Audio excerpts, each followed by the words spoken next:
Arvohlar shaharchasi deb tanilgan bu shahar. Bir o'zim 2,5 soatlik yo'lni bosib o'tdim. Kirib kelishingizdan ajoyib belgi va yozuvlar sizni kutib oladi va bu yerda atmosferasi sizga qattiq ta'sir qiladi. 40 tadan oshiq mashina shunchaki tashlab ketilgan. Hech kim bu yerga kelmaydi va tegmaydi. Mashinaning eshiklarigacha ochiq. Negadir hammasi g'alati. Uylarni biriga kirib ko'rdim. Kirishim bilan mana shunday narsa meni kutib oldi. U kechasi odam kelsa odam tamom bo'ladi. Mana qarayman nima turibdi bu yerda. Ha, aytishlaricha bor, juda ham qo'rqinchli. Yana ichkariroq kirib, yana bir uyga kirib ko'rdim. Chunki o'tgan safar bu uydan uyga kelganimda pianinani ovozi eshitilgan edi. U payt o'zi kechqurun edi. Va endi yorug'dek kirib ko'ryapman ichkarisiga.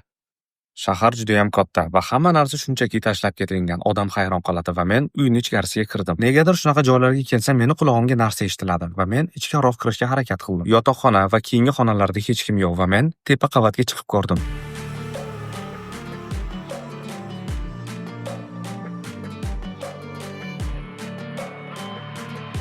Bu ovoz menimcha sizga ham eshitilgan bo'lsa kerak. Tinchgina bu yerdan ketganim yaxshiroq. Chunki bitta o'zim baqirsam ham hech kim eshitmaydi. Aynan men chiqqanimda umuman iz yo'q joydan odamning izlari va mashinaning izlari paydo bo'lgan.